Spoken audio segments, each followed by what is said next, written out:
Well, where to begin? Let me first say, before anybody laughs at what looks to me like I look like one of the characters out of Doctor Who. But so many people said that they couldn't hear me, so this was a little something that somebody gave me to hopefully you'll all be able to hear me a bit clearer. So let me know when you comment on the videos whether or not the sound is better, because sitting here like a complete donut with this attached to my head, trust me now, it's not my idea of fun. However, on to the more serious stuff. Something that I don't know whether other people have picked up on this, and I don't know if it's just me. I don't think it is just me. I think there's a lot of people have picked up on this. So I'm going to say this so that it's on record. The little baby washed up on the beach, horrendous as it was to see, and nobody can sit there and say that seeing an image of a child washed up on a beach isn't an horrendous image to see. Of course it is. Nobody wants to see a baby dead, certainly not washed up on a beach. However, a lot of incriminating evidence points to the fact that actually that wasn't quite as it would seem. Now, a very good friend of mine pointed out it had been used as propaganda. I totally agree with them. Totally agree. It was used as propaganda. But whereas they would like us to believe that it was used as propaganda against the right, I think it was the complete opposite. I think it was used as propaganda towards the left, in order for the left to put pressure onto David Cameron to allow mass immigration into this country from so-called refugees who can't even prove they are refugees. Why can't they prove they're refugees? Because they're discarding of their passports. Only then you see in the news a baby died in a car because a couple were homeless, because the council refused to help them because they had no relatives in the area. The girl had fled from, I believe, the Kent area, from a very brutal situation, and was in dire situations, hence why she ended up where she did. And the council wouldn't help them. Now, I've seen one newspaper do the story of that baby. Maybe there's more, maybe you can all send them to me. But I personally have seen one article about a baby that died living with its family, homeless, in a car. Why is that not splattered over every media newspaper across the country? What made a child washed up on a beach where somebody chose to put that child into a boat and risk that child's life, costing it that child's life, for what he deemed as his right to gain entry into a country when he had safety in Turkey? Sorry if that offends people. Tough, I don't care. I am past the point of caring if I offend you, whether you are my friend, my foe, my enemy, my comrade in arms, whatever you want to describe yourself as. When a little baby born into this world, of this country, born of this country, is treated with complete and utter contempt and disgust and cast aside like it didn't matter, and not one newspaper, only one out of an entire country of newspapers, decided to run that story. Does anybody else find that a little bit hypocritical?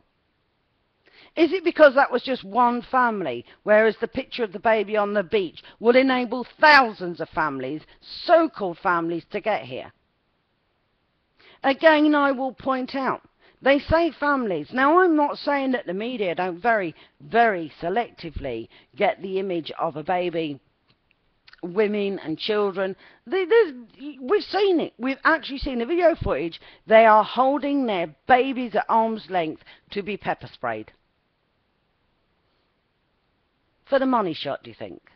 I think it's in the money shot. Me personally, if somebody was spraying pepper spray, I'm going to get my child and shield it. I'll take the pepper spray over my child taking the pepper spray. But apparently, no, we can't say that, can we? Now, I've been looking at the news overall with regards to ISIS, the state of Greece. I mean, Greece, God love it, does not deserve what it's suffering right now. Now, if somebody said to me, we will make you Prime Minister for 1 year, what would I do? Well, do you want to know the first thing I'd do? I would bring back national service. Oh yeah, I would. And no, I don't want my son out there fighting a war, but if that was the case and that was what was needed, then that's what I would do. I would bring up national service, and I would tell those refusing to serve national service for this country, pack your bags, get on a plane, and in the words of John Galt, Stelios, chucks away. That's what I would be saying. Once I've drawn up national service, I would go to Greece and say, lend me your armed forces. And when this is over, this Third World War, we will help you rebuild your country. We did it for Germany. After the war, we rebuilt Germany. So I would do that. I will go to China and say to China, get on board with us. We need to wipe ISIS off the face of the earth. We need to be the country we once were, and we need to lead the fight, not follow like sheep blindly. I would wipe every single person who has gone out to these godforsaken hellholes to fight with ISIS. Would I wipe them off the face of the earth? You are damn right I would. And I will make no apology for it.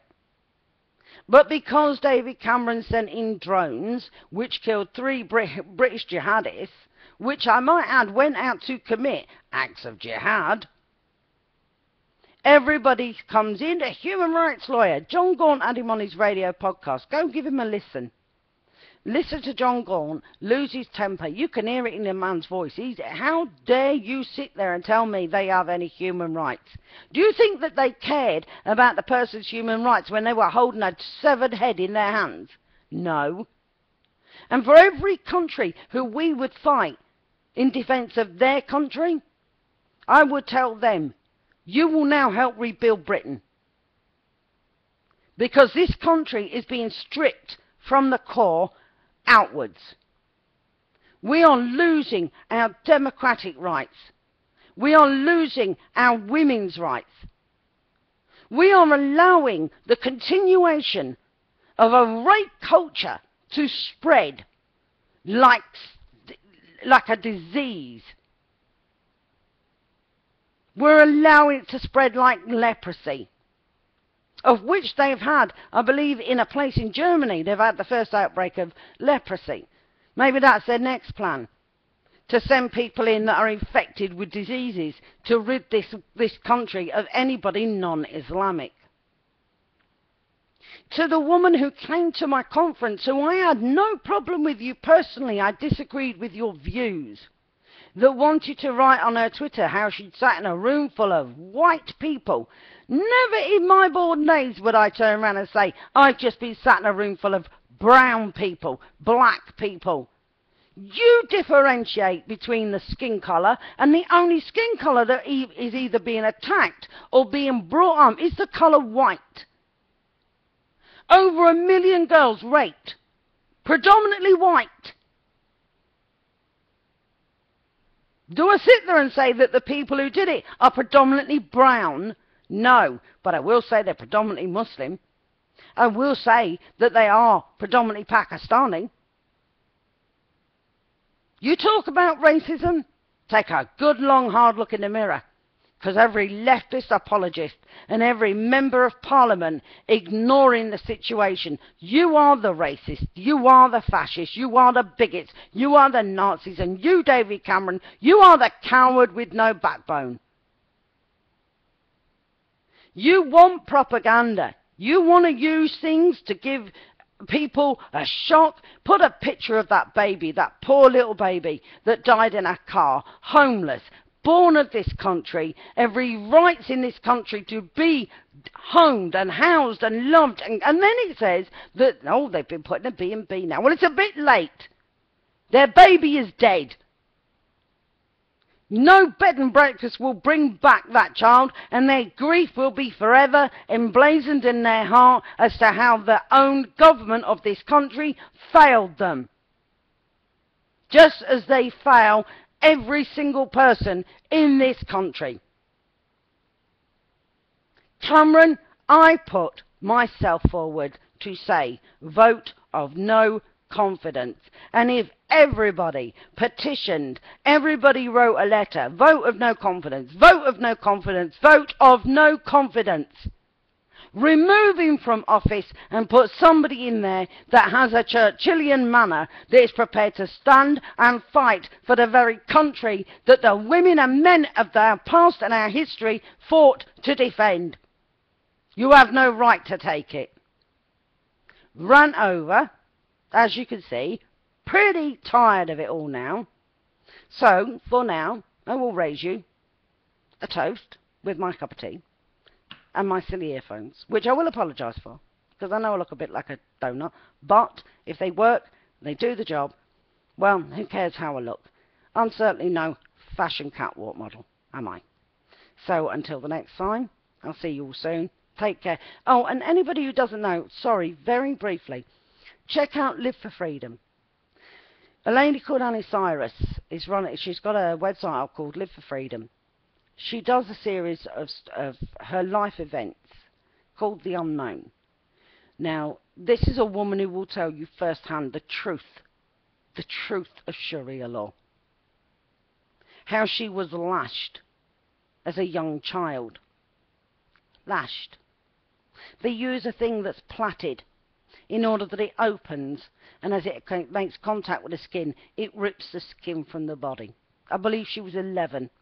I'm pretty certain she said she was 11 the first time I might add, that she was lashed.